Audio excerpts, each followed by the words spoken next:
Hello, ഇതൊരു updated video ഒന്നുമല്ല. മാത്രമല്ല ഹെവി വാഹനങ്ങൾ ഓടിച്ച എക്സ്പീരിയൻസ് ഉള്ളവർക്കും വേണ്ടിയല്ല. ചെറിയ വാഹനങ്ങൾ ഓടിച്ച ശീലമുള്ള ഒരാൾക്ക് ആദ്യമായി ഇത്തരം വാഹനങ്ങൾ ഓടിക്കുമ്പോൾ കിട്ടുന്ന ഫീലും കുറച്ച് SML സാമ്രാട്ടിന്റെ വിശേഷങ്ങളുമാണ് ഈ വീഡിയോയുടെ ഉദ്ദേശം.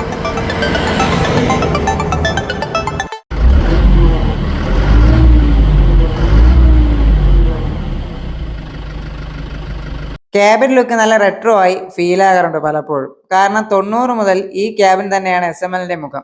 അതിൽ ലോറി എന്ന് മാത്രമല്ല, ഇവരുടെ ബസ്സിനും ഇതേ മുഖമാണ്. പലപ്പോഴും അത്തരം ബസ്സുകളുടെ മുഖം പ്രപ്പോർഷൻ ശരിയല്ലാത്തതായും തോന്നിയിട്ടുണ്ടാകാം. പക്ഷെ JDM ലവേഴ്സിന് ഇഷ്ടപ്പെടുന്ന ഫ്രണ്ടേജ് തന്നെയാണ് ഇന്നും ഈ മുഖം. ക്യാബിൻ ബേസിക് ആണ്. മുന്നിലെ ചതുര ലൈറ്റ് തന്നെയാണ് മെയിൻ അട്രാക്ഷൻ. ലൈറ്റ്സ് എല്ലാം ഹാലജൻ തന്നെയാണ്. ഫാക്ടറി ഫിറ്റഡ് AC പ്രതീക്ഷിക്കരുത്, പക്ഷെ വെന്റ് നൽകിയിട്ടുണ്ട്. അല്ല, അതിനിപ്പോ ഇന്ത്യൻ ട്രക്ക് മേഖല എന്നാണ് AC ക്യാബിൻ ആയത്? ഫിറ്റ് ആൻഡ് ഫിനിഷും AC ക്യാബിനും ഒക്കെ ഡ്രൈവറിന് വേണ്ടി വണ്ടികൾ വന്നത് ഈ ഇടയ്ക്കാണ്. വിഷയത്തിലേക്ക് തിരിച്ചു വരാം.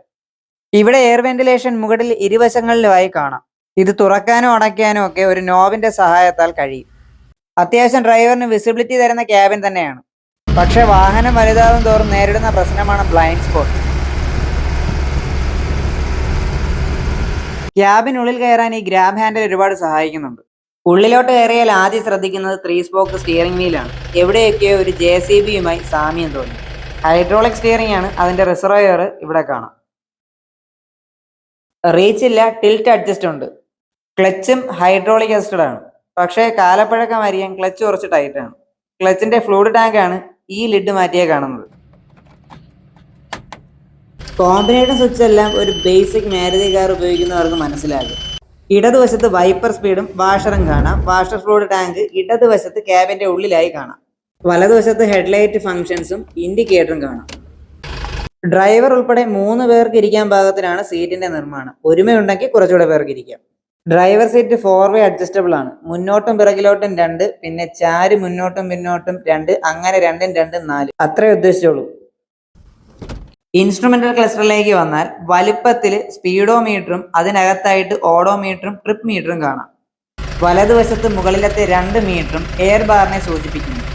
എയർ ബ്രേക്ക് ആണെന്നറിയാലോ. തൊട്ട് താഴെ ടെമ്പറേച്ചർ ഗേജും ഫ്യൂൽ ഗേജും കൊടുത്തിട്ടുണ്ട്.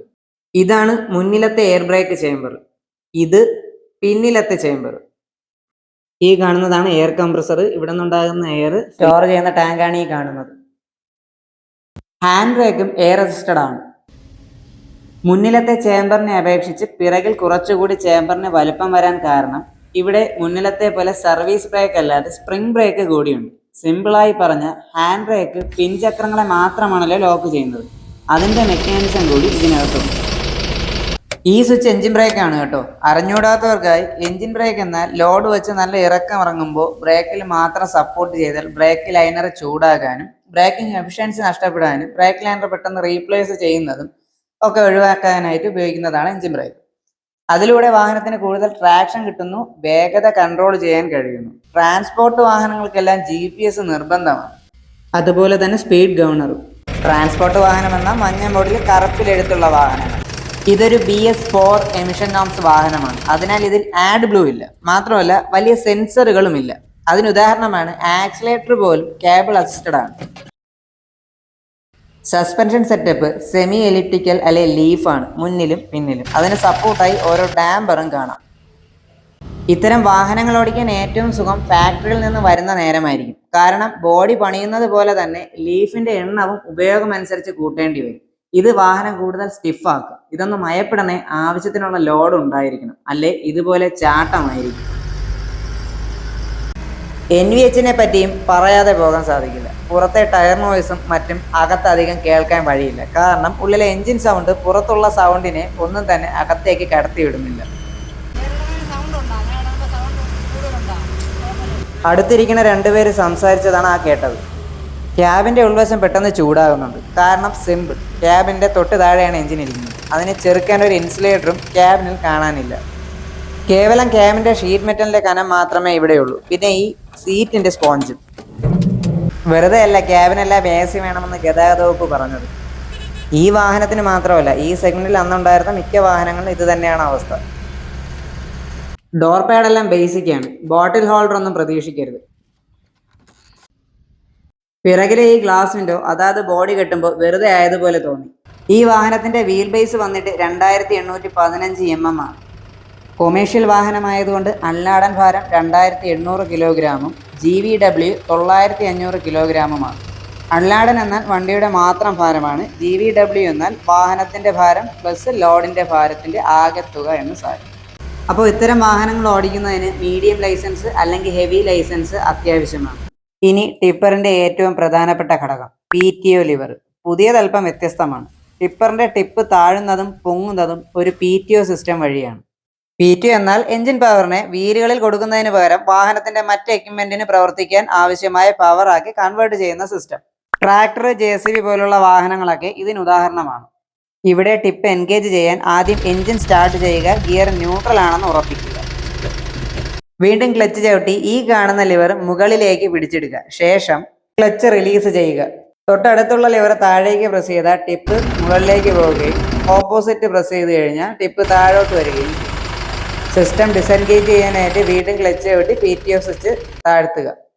ഇതാണ് ബേസിക് കൺസെപ്റ്റ്. വാഹനങ്ങൾക്കനുസരിച്ച് ലിവറിന്റെ പൊസിഷനിലൊക്കെ വ്യത്യാസം വരും. PTO ലിവർ എൻഗേജ് ആവുന്ന സമയം മെയിൻ പ്രൊപ്പല്ലർ ഷാഫ്റ്റ് കറങ്ങാതെ തൊട്ടടുത്തുള്ള ടിപ്പറിന്റെ ഹൈഡ്രോളിക് സിസ്റ്റം പ്രവർത്തിക്കുന്ന ഷാഫ്റ്റിനെയാണ് കറക്കുന്നത്. ഈ കറക്കം എഞ്ചിനിൽ നിന്ന് വരുന്ന ഡ്രൈവ് തന്നെയാണ്. ടിപ്പ് ലാൻഡ് ആകുമ്പോൾ ഒന്ന് സ്പീഡ് കുറയ്ക്കുക. അപ്പോൾ ടിപ്പിന്റെ ലാൻഡിങ് കുറച്ച് സ്മൂത്ത് ആയിരുന്നു. ഒരു 3.5 ലിറ്റർ അല്ലെ 3455 cc inline 4 cylinder diesel engine, Turbo with intercooler, 100 bhp, 310 Nm torque at 1500 rpm. അതിനൊത്ത 5 speed gear ബോക്സും. ഈ വാഹനം പഴയ BS3 പോലെ 2 ഗിയർ ലിവർ വരുന്ന ടൈപ്പ് അല്ല. പവറും എക്കോണമിയുമായിട്ട് മാറി നിന്ന ആ പഴയ ലിവറിന് ഈ പുതിയ ലിവർ ആവാഹിച്ച് മാറ്റിയിട്ടുണ്ട്. അതിനാൽ പ്രത്യേകിച്ച് വാഹനം ലോഡ് ഇല്ലെങ്കിൽ ഫസ്റ്റ് ഗിയറിനെ പറ്റി ചിന്തിക്കുകയേ വേണ്ട. സെക്കൻഡ് തന്നെ ധാരാളമാണ്. ഓടിച്ചു തുടങ്ങിയപ്പോൾ ലോഡ് ഇല്ലെങ്കിൽ മനസ്സിലാക്കാൻ സാധിച്ചത് സെക്കൻഡ് ഗിയറിൽ വണ്ടിക്ക് നല്ല ടോർക്ക് ഉള്ളതായിട്ടാണ്. പെട്ടെന്ന് തേർഡിലോട്ട് വരുമ്പോൾ വലിയ വ്യത്യാസമൊന്നും തോന്നിയില്ല. അവിടെയും ടോർക്ക് സ്വാധീനിക്കുന്നുണ്ട്. ഇതിൽ നിന്ന് മനസ്സിലാകുന്നതും ഇതിൻ്റെ ലോഡിംഗ് എബിലിറ്റി തന്നെയാണ്. സഡൻ പിക്കപ്പ് അല്ല, ഓടിയാണ് സ്പീഡാകുന്നത്. എഞ്ചിൻ്റെ വലുപ്പത്തിനൊത്ത ടെർബോ ആയി എനിക്ക് തോന്നിയില്ല. 5 speed gear box cable operator ആണെങ്കിലും സ്ലീക്ക് ആൻഡ് സ്മൂത്ത് ഷിഫ്റ്റ് പ്രതീക്ഷിക്കുന്നു. അത്യാവശ്യം ബലം പിടുത്തം വേണ്ടി വരും ആണ്ടിനും സംക്രാന്തിക്ക് ഓടിക്കുന്നവർ. സ്ഥിരം കൊണ്ടുകിടന്നാൽ ഇങ്ങനെ റിലാക്സ് ആയിട്ടിരിക്കും. ലോഡ് വാഹനങ്ങൾക്ക് സ്പീഡല്ല, മറിച്ച് ഏത് ടെറൈനും നിൽക്കാതെ മുന്നോട്ട് കയറുന്നത് തന്നെയാണ് അന്തസ്. അത് ഇവനുണ്ട്. ഇത് എക്സ്പേർട്ടായ ഡ്രൈവർമാരുടെ കൂടെ അഭിപ്രായമാണ്. സ്പെയർ പാർട്സിന് വിലയും താരതമ്യേന കുറവാണ്, എവിടെയും സുലഭമാണ്. അല്ലെങ്കിൽ ഈ ജാപ്പനീസ് വാഹനങ്ങളെല്ലാം ഇതുപോലെ തന്നെയാണ്. പഞ്ചാബികളുടെ ട്രാക്ടർ പെരയിൽ നിന്ന് 2 ജാപ്പനീസ് വീരന്മാരായ മസ്തയുടെയും ഇസൂസിന്റെയും സഹകരണത്തോടെ ഒരു സമയം നിരത്തുകളിലെ താരമായിരുന്നു. പക്ഷെ ആ താരപ്രഭ SMLAക്ക് ഇപ്പോൾ ഇത്തിരി കുറഞ്ഞതായി തോന്നാറുണ്ട്. കാരണം കാലഘട്ടത്തിനൊത്ത അപ്ഡേഷൻ തന്നെയാണ്. BS6 ആകേണ്ടി വന്നു GS എന്നുള്ള മോഡൽ ഇന്ത്യയിലെത്താൻ. കാരണം ഈ മോഡൽ മിഡിൽ ഈസ്റ്റിൽ ജോലി ചെയ്യുന്നവർക്കറിയാം. അവിടെ ഇത് 2008-2010 കാലഘട്ടത്തിലെ കാലഹരണപ്പെട്ടു. സെയിൽസിൽ അത് ബാധിച്ചെന്ന് കഴിഞ്ഞ മാസത്തെ കൊമേഴ്ഷ്യൽ വെഹിക്കിളിന്റെ സെയിൽസ് ചാർട്ട് നോക്കിയാൽ മതി. മുന്നോട്ട് വരാൻ ഇനിയും സാധിക്കും. അങ്ങനെയായി തീരുമെന്ന പ്രതീക്ഷയോടെ കാത്തിരിക്കാം. Thank you for watching. ഇത് ഒരിക്കലും മറക്കല്ലേ. Signing out from auto capsule. This is Adarsh. Thank you.